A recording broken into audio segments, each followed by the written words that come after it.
Podcast Industria 4.0 con Enrique Rodal.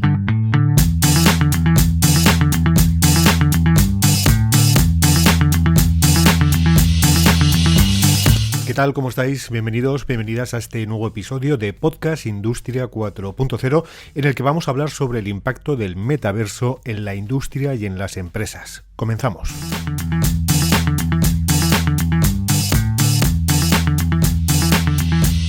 Lo primero sería explicar qué es eso del metaverso, de lo que tanto se oye hablar hoy en día. Os lo voy a intentar explicar de manera sencilla. Yo entiendo el metaverso como si se tratase de un Internet evolucionado, un Internet 3D.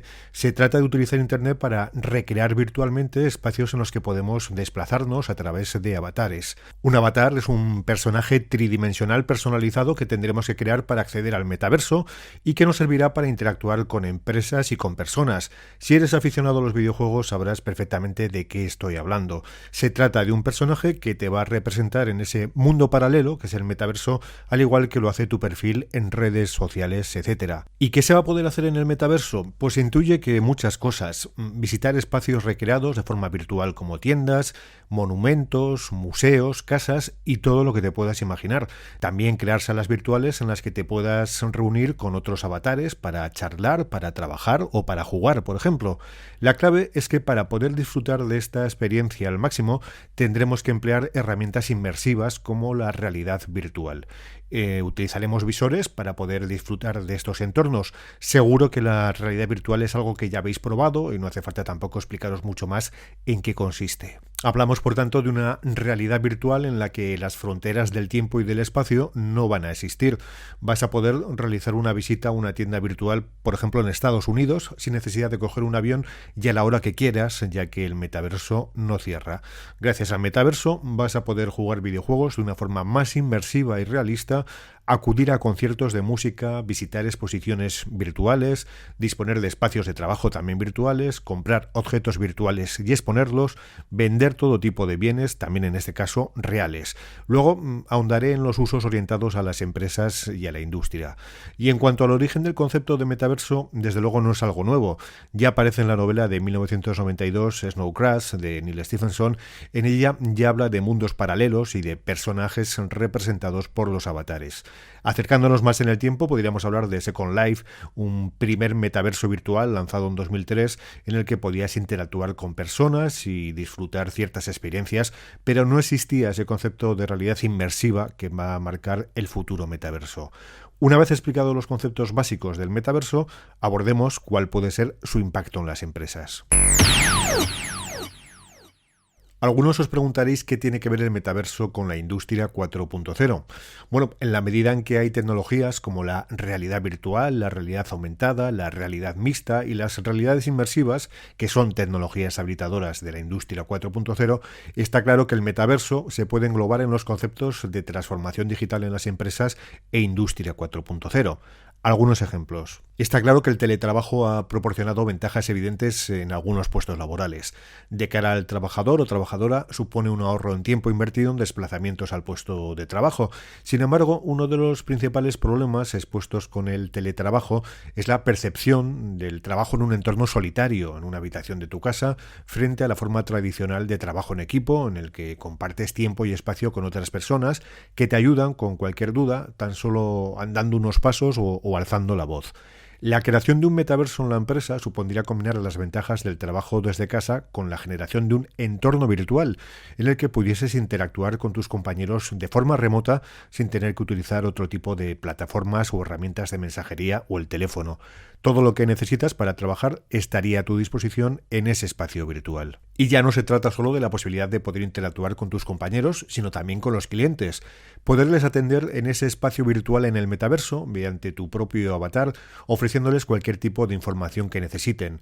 Por una parte, estos espacios virtuales ofrecerían la posibilidad de mostrar o exponer productos de una forma realista para que el cliente los conozca más en profundidad. La realidad virtual junto con la realidad aumentada servirían para proporcionar una completa información sobre el producto o servicio. Disponer de este tipo de salas virtuales en el trabajo también conllevaría un enorme ahorro en los viajes de negocio que implican tiempo de traslados y costes de viaje, hoteles, dietas, etcétera. No todo se podrá negociar mediante estas salas virtuales, pero sí servirá como, digamos, toma de contacto. Y de hecho, a la hora de formalizar contratos o propuestas, la grabación de estas reuniones virtuales, utilizando tecnologías basadas en la criptografía o en blockchain, se podrían utilizar como herramienta de trazabilidad y verificación. También sería factible que las empresas trasladasen a su perfil en el metaverso recreaciones virtuales de sus fábricas de producción u oficinas para que sus clientes las conozcan. Son habituales las visitas a las plantas de fabricación para conocer cuáles son los procesos, las máquinas que se emplean o el tipo de bienes que se utilizan. Gracias a estas recreaciones, los clientes podrían hacerse una idea de cómo funciona todo. Y otra opción es que una vez realizada la recreación virtual de una planta de fabricación u oficina, se combinase este entorno con datos en tiempo real del funcionamiento de las máquinas y de los robots, lo que implicaría disponer de un gemelo digital que podría tener dos finalidades. Por una parte, simular qué sucedería en la planta de fabricación si las condiciones de producción variasen en cuanto a número de máquinas, velocidad, horas de fabricación, incorporación de nuevas máquinas, aumento del consumo energético, etc. Esto nos podría dar pistas sobre qué podría ocurrir en nuestra planta o en nuestra oficina en diferentes circunstancias. La otra finalidad de contar con este gemelo digital sería que los responsables de la planta pudiesen supervisar el funcionamiento de la misma remotamente en tiempo real desde cualquier parte y en cualquier momento y actuar con rapidez en caso de que ocurriese cualquier tipo de anomalía. Una tercera vertiente o beneficio de desarrollar una solución en el metaverso para los empleados o para cualquier empresa tiene que ver con la formación. Se podrían crear aulas virtuales en las que los trabajadores y trabajadoras se familiarizasen con el uso de máquinas o plataformas de una forma segura y económica. Se me ocurre pensar en una formación para utilizar una carretilla elevadora. Gracias a la realidad virtual podríamos aprender conceptos de su manejo de una manera segura sin que hubiese accidentes, igual que ocurre con los simuladores de vuelo. ¿Y qué decir del ahorro en costes? Si estamos aprendiendo a utilizar una máquina mediante recreaciones en realidad virtual o aumentada, no tenemos que tener enchufada la máquina, con el consumo energético que ello conlleva, ni tampoco existe el riesgo de que la podamos romper.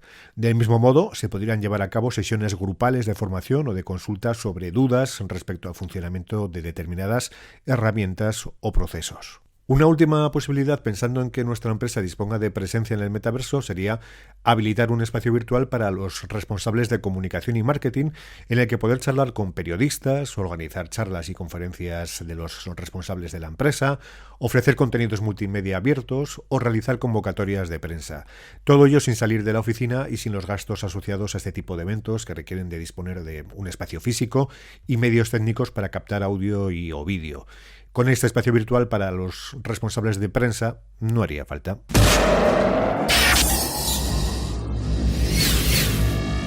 Por supuesto, es quizás lo más obvio, pero crear un espacio en el metaverso implica disponer de un lugar donde vender productos. La experiencia de la recreación virtual de lo que vendemos, junto con la información añadida en realidad aumentada, supone una evolución enorme respecto a las tiendas online tradicionales. Pasamos a una compra en 3D, en la que tenemos más información y podemos disfrutar de ciertas experiencias que no nos dan las tiendas online tradicionales. Al igual que llevamos años hablando de probadores virtuales en los que podemos ver cómo nos queda una ropa o unas gafas, ese concepto se puede extender a todo tipo de bienes con los que podemos interactuar previamente a su compra. Se me ocurre pensar, por ejemplo, en un coche, ver cómo estamos dentro del habitáculo de un coche para ver si estamos cómodos o nos gusta. Luego, la experiencia del pago sería similar, pasando por el carro de compra, realizando el pago, bien mediante tarjetas de crédito, servicios online de pago o utilizando monedas virtuales. El metaverso se prevé como un espacio en el que las criptomonedas, basadas en blockchain y en otro tipo de tecnologías, van a estar en auge. Más allá de vender productos o bienes físicos y tangibles, otro de los grandes negocios del metaverso va a ser comercializar los famosos NFTs. NFTs son las siglas de Non-Fungible Tokens o elementos digitales que no se consumen con su uso. Básicamente estamos hablando de una tecnología basada en blockchain que permite acreditar la posesión de un bien digital, sea una imagen, un vídeo, un audio o un texto. Por ejemplo, se han vendido cuadros digitalizados o el primer tuit que se escribió en Twitter, pero también se pueden vender ediciones de coleccionista de fotos de deportistas o famosos firmadas, discos con canciones exclusivas, etc. Este propio episodio del podcast se podría vender como un NFT y alguien estaría en posesión del archivo del audio original para exponerlo en una estantería virtual en el metaverso, por ejemplo. Pero más allá de estos elementos de colección, uno de los grandes negocios de este nuevo mundo virtual que es el metaverso, será todo lo que tenga que ver con los avatares. Si en la vida real nos gusta lucir un buen reloj, unos buenos gemelos, una corbata, buena ropa, bueno, pues muchas empresas se van a lanzar a vender NFTs de estos productos para que puedas incorporar a tu avatar. Seguro que empresas como Apple o Ferrari van a comercializar merchandising para que tu avatar pueda presumir de ser cliente de estas marcas. Esa puede ser otra de las vías de negocio. Prepara a tu empresa para comercializar en el metaverso elementos distinguibles para cualquier tipo de avatar, como una gorra, por ejemplo, una pulsera, una simple chapa, una camiseta, lo que tú quieras. El negocio, como veis, tiene posibilidades infinitas. Y en cuanto a quién está detrás del metaverso o quién está experimentando ya en ello, Meta, la antigua Facebook, está liderando mediáticamente su desarrollo, lo que no quiere decir que el metaverso sea suyo. Facebook tendrá su espacio en el metaverso, al igual que lo tendrán Apple, Google o Microsoft. Es posible incluso que cada uno tenga su propio metaverso, lo que implicará disponer de distintos avatares según el metaverso en el que nos movamos. Es algo que todavía no se sabe a ciencia cierta. Ya hay empresas que están desarrollando sus propias tiendas y experiencias en el metaverso. Nike, Balenciaga, Nvidia, Epic Games, con juegos como Fortnite, Sony, restaurantes virtuales a los que realizar pedidos son reales para que nos lo lleven a casa. Poco a poco las grandes empresas, especialmente de ropa, van tomando partido por tener presencia en el metaverso. De todas formas, yo sí que advertiría que aún falta tiempo para que el metaverso sea una realidad generalizada. Hace falta desarrollar tecnología, también hace falta que los visores de realidad virtual y realidad aumentada sean asequibles económicamente para todos los usuarios y usuarias. Se lleva hablando muchos años de que todos íbamos a tener en casa una impresora 3D y unas gafas de realidad virtual, y nada más lejos de la realidad. También tienen que evolucionar las tecnologías inalámbricas de transmisión de datos como el 5G. Hoy en día, las experiencias de realidad virtual más óptimas se tienen que llevar a cabo mediante dispositivos cableados y conectados a ordenadores potentes con buenas tasas de refresco. También habrá que estar pendiente de todo lo que tenga que ver con las normativas, en lo que se refiere al uso de datos en el metaverso, casos de acoso y abusos que ya empiezan a ocurrir, qué se puede y qué no se puede hacer en el metaverso. Es decir, el debate está abierto, pero aún falta tiempo para madurar la idea. Que es interesante, pero todavía hay que darle un par de vueltas más, como se suele decir. Yo entiendo el metaverso como si se tratase de un Internet evolucionado. Internet no es de nadie, sino que es un espacio común en el que todos podemos participar, siempre que el gobierno lo permita, claro. Todos conocemos los casos y las limitaciones al acceso a plataformas de Internet en China o en Rusia actualmente. Con todo, de la misma manera que hoy en día las grandes empresas o las organizaciones con más recursos pueden disponer de páginas web más complejas, con más contenido y dan un mayor dinamismo a sus perfiles en redes sociales gracias a la contratación de profesionales que elaboran contenidos, con el metaverso yo creo que va a pasar lo mismo. Las empresas con mayores recursos podrán generar experiencias más intensas, con mayor nivel de realismo y con mayor atractivo. Por contra, las compañías más pequeñas o los particulares contaremos con espacios propios de menor calidad para dar a conocer nuestros intereses o nuestros productos. Es posible que se creen plataformas gratuitas para que podamos generar nuestros propios espacios virtuales, igual que hoy ocurre con Blogger o WordPress, por ejemplo, o que tengamos que formar parte de otras más grandes que nos darán las herramientas para poder hacerlo, como la mayoría de las redes sociales. Lo cierto es que, al igual que sucedió con los comienzos de Internet, serán unos pocos los que puedan generar contenido atractivo e incluso, del mismo modo que muchas páginas web requieren de actualizaciones por cuestiones de diseño, los primeros pasos o experiencias del metaverso no serán comparables a los que se desarrollen en próximos años. Por eso no me parece descabellado que sean las empresas con más recursos las que comiencen a experimentar con las posibilidades del metaverso y que cuando los estándares estén más maduros, el resto de usuarios podamos empezar a crear contenidos sin el riesgo de perder el tiempo y dinero en hacerlo, como sí ocurrió con el boom de la creación de las páginas web, las redes sociales o el marketing digital, como seguro que todos y todas recordáis. Bueno, pues espero que os haya resultado interesante este primer acercamiento al impacto del metaverso en las empresas y también a su relación con la industria 4.0. Un saludo y nos escuchamos en breve en www.podcastindustria40todojunto.com.